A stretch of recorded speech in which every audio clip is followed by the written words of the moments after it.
Salut à tous, c'est Julien Ponce et bienvenue dans cette vidéo. On va apprendre à flouter un arrière-plan dans Photoshop. Donc j'ai ici une image dont je voudrais accroître le flou d'arrière-plan. Donc évidemment c'est déjà un peu flou à l'arrière-plan, je ne vous ai pas pris une image floutée à f14 non plus. Mais si on voulait vraiment rendre le fond flou, alors c'est pas un cadeau cette image, pourquoi? Parce que le sujet est évidemment complètement éclairé, avec en plus on voit la lumière, donc c'est-à-dire qu'il y a une volumétrique qui elle-même du coup opacifie un petit peu le fond qui est flou. Donc c'est quand même pas un cadeau. Vous allez voir qu'évidemment vous n'aurez pas un rendu qui s'approche de ce qu'on peut faire d'un point de vue optique. Donc j'ai vu plusieurs méthodes, la plus mauvaise étant celle qu'on faisait peut-être un peu à l'époque où, genre fin des années 90, début 2000, les exigences étaient quand même moins fortes en termes de photoréalisme, en particulier dans la mode. Mais ce qui pouvait se faire à l'époque, c'était dupliquer le calque, attention ça pique, hein, mais faire un flou gaussien ou flou de l'objectif, et ensuite du coup faire un masque là-dessus pour venir peindre, alors progressivement, hein, avec de l'opacité quand même, à la tablette, mais venir peindre le fond. Et du coup, essayer de le faire d'une manière assez progressive, et puis de peindre plusieurs fois pour avoir une opacité plus forte en allant vers le fond, évidemment. Donc là, je suis à 30%, donc évidemment, c'est assez progressif.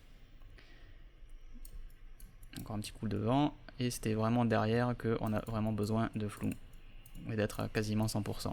Donc si on regarde le masque, voilà, on voit qu'il y a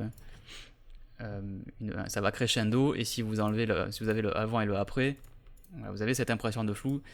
Ça fonctionne, vous balancez ça sur internet, ça fonctionne, mais c'est pas ça par exemple là-haut, c'est pas bon, on est dans une zone de netteté qui est pas la bonne, donc on va peut-être envoyer un petit coup d'opacité pour que les bougies soient moins floues. Donc voilà, ça c'est pas génial, c'est pas top. Le mieux, ce serait, avec les technologies d'aujourd'hui, de faire déjà une conversion pour un filtre dynamique, et sur ce filtre dynamique de faire un effet de flou avec par exemple flou de profondeur de champ, évidemment. Donc là-dessus, on va avoir le plaisir de travailler avec de meilleures performances. Tac. Vous avez plusieurs flous accessoirement. Vous avez le flou du diaphragme, mais le flou du diaphragme évidemment va travailler sur une surface plane. Donc vous pouvez, c'est pas non plus complètement exact, mais vous pouvez vous en tirer comme ça si vraiment ça vous branche, avec un détourage un peu plus évidemment un peu plus serré que le mien. Mais ça va pas donner la même chose, puisque vous allez être sur cette surface plane, ça va flouter sur les côtés. C'est moins exact que de le faire avec flou de profondeur de champ, sur lequel ici évidemment il faudrait faire un détourage. Vous pouvez en plus faire une plage d'éclairage pour protéger certaines valeurs. On peut faire un effet de bokeh sur les valeurs, vous voyez ici les plus claires, et pareil pour les couleurs. Donc ici évidemment c'est quand même bien trop fort. Je suis pas sur le bord, donc ça c'est idiot. Hop, voilà. Donc on peut l'accentuer un petit peu plus jusqu'à avoir un flou d'arrière-plan qui soit pas mal. On peut dire qualité supérieure, ça mange pas de pain, et on peut dire enregistrer le masque dans les couches. J'aime bien garder le masque au passage pour pouvoir le récupérer si je veux faire un réglage derrière, parce que dans les couches maintenant j'ai mon masque de flou. Donc ici, filtre dynamique, galerie d'effets de flou. On peut peindre sur ce truc là, on peut l'inverser par exemple, et on peut faire la même chose, c'est-à-dire déjà il faudrait détourer le modèle pour coller dessus au plus près, mais déjà je peux commencer à peindre avec du blanc, pareil pour envoyer du 10%, donc on prend pas trop sur le... Et vers le fond, faire un truc un peu plus fort, en particulier voilà vers là-bas, vers le fond de la pièce. C'est pas ultra exact, mais ça fonctionne. Et ce flou est de bien meilleure qualité. Il est beaucoup plus convaincant en fait que ce qu'on va trouver évidemment avec un flou gaussien, quoi. Donc il faudrait évidemment travailler le masque un peu plus que moi. J'essaye de vous trouver un bon résultat rapidement pour pas que vous passiez 3 heures sur YouTube à regarder ça pendant que je vais peindre autour du manteau. Mais en gros, si on zoome, Alors ici j'ai mis quelque chose d'un peu trop fort, donc c'est pas grave, on va peindre hop ici pour retrouver un peu de netteté, ça part trop vite dans le flou.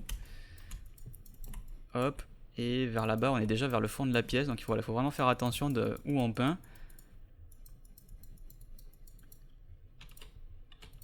Et vers là-bas je pense qu'on peut laisser quand même quelque chose d'assez flou. Le manteau, j'ai pas trop bavé dessus, on voit que les bords du manteau sont assez nets. Elle est restée parfaitement nette, évidemment, vous voyez que le point qui a été fait sur les yeux, c'est nickel. Et voilà, j'ai un masque où j'ai fait un peu attention et on a quelque chose qui va vraiment au fond complètement vers le blanc, c'est-à-dire l'application du masque à 100%. Là j'ai peut-être mis un coup sur le manteau. Juste pour vérifier, on va peindre en noir sur les bords du modèle pour être sûr qu'on n'a pas fait d'erreur, qu'on n'est pas venu baver dessus. J'ai pas fait une sélection très précise, j'aurais pu faire un petit coup de plume, mais bon. Et maintenant, on va se mettre à un affichage. Ça, si vous avez cette taille-là sur internet, déjà c'est quand même assez grand. Hein. Mais regardez le rendu. Voilà, vous pouvez faire un flou beaucoup plus progressif et surtout de meilleure qualité qu'avec un flou gaussien et en passant par un objet dynamique. Et quel est l'intérêt maintenant? L'intérêt, c'est que si jamais vous changez d'avis, bon déjà vous pouvez le désactiver. Si vous voulez l'accentuer, il suffit de rappeler la galerie d'effets de flou et de venir envoyer encore un peu plus de flou, de cliquer sur OK. Mais derrière, le masque va se mettre à jour. Voilà, donc du coup maintenant vous avez la même chose, mais ça s'applique sur le fond d'une manière un peu plus forte. Donc vous avez changé le réglage et on peut en plus, si jamais on le veut, rajouter d'autres types de flou tout en conservant le même masque. Si on se dit bon bah tiens, je vais pas utiliser celui-là, mais je vais utiliser un autre, genre par exemple un flou de diaphragme. Ok, donc on va se mettre comme ça. Voilà, on va s'approcher au plus près du modèle. Alors il faudra retoucher notre masque, mais c'est juste pour l'exemple. Je clique sur OK, mais mon masque est déjà en place. Et vous voyez que ce flou s'applique maintenant sans problème, quoi. Voilà. Donc on peut changer, rajouter d'autres filtres, on peut faire plein de trucs. Et j'ai en plus un masque, ça veut dire que je peux maintenant copier, par exemple, mon masque de fusion. Et si j'ai un réglage à faire là-dessus, et admettons que je veuille par exemple désaturer ce qui est loin dans l'image. Donc on va prendre une vibrance, on va mettre quelque chose autour de moins 50 et on va coller en fait dans ce masque le masque que l'on a copié. Puisque nous ce qu'on a fait c'est qu'on a peint ce qui est au fond en blanc et on a laissé en noir ce qui était au premier plan. Donc on a créé un masque de profondeur. En gros ce qu'on a fait c'est ce qu'on appelle en 3D une passe de Z. C'est-à-dire en gros une image en 2D qui donne via certaines valeurs, des valeurs entre le noir et le blanc, voilà, les informations de profondeur, qui sont en général accessoirement pas en 8 bits, hein, en 3D pour avoir plus de profondeur que 255, mais bref, c'est un autre débat. Mais en gros, voilà, maintenant ce que vous pouvez faire du coup, c'est régler, vous le voyez, la saturation de ce qui est plus loin dans l'image, ou au contraire saturer, mais vous pouvez du coup dire sur le fond, plus on va vers l'arrière et plus ça devient noir et blanc. Donc une fois que vous avez bien fini votre masque, faites bien attention, hein. Vous pouvez du coup le dupliquer pour faire ça. Là par exemple si je décide que en fait mon masque il est plus bon, il faudrait que je le refasse deux fois. Alors, il ne faut pas que je le refasse deux fois, mais il faudrait que j'enlève celui-là. Alors je vais retoucher hop, pour mettre par exemple, dire ça manque encore un peu de flou sur les côtés vers là-bas. Hop, on va peindre un peu plus. Voilà, on va faire progresser le flou qui est juste trop cantonné à l'arrière. Et maintenant je peux faire Alt glisser, on va l'afficher et le mettre là-haut. On va mettre d'abord un masque, donc je clique ici pour ajouter un masque et je fais Alt glisser. Alors pourquoi je peux pas faire Alt glisser? Ah, on peut pas le faire depuis un autre truc, alors c'est pas grave. Je rentre avec Alt clic, CTRL C, je rentre avec Alt clic sur Suite Vibrance, CTRL V pour coller, CTRL D pour désélectionner, et voilà, j'ai mis à jour mon masque. Alors c'est là où la logique des calques, pour ceux qui comprennent pas la différence avec la logique nodale dans les logiciels de compositing, comme Nuke par exemple, par rapport à After Effects, c'est que par exemple ce masque dans Nuke, ce serait un masque, et que je pourrais dire à tous les calques de réglage de venir pointer vers celui-ci. Je pourrais ce qu'on appelle instancier le masque. Ce qui fait que si je mets à jour ce masque, ça le met à jour partout. Là dans Photoshop, si j'ai 12 calques de réglage avec ce masque, j'ai dupliqué 12 fois le masque. Si je veux changer mon masque, il faut que j'annule tout, j'en corrige un et je recolle 11 fois de plus. Ce qui est quand même un peu idiot, quoi. Donc le jour où on pourra faire ça dans Photoshop, ce sera pas mal et surtout dans After Effects. Mais bref, c'est un autre débat, juste une petite allusion à un point d'amélioration que j'aimerais bien voir un jour dans les logiciels de retouche.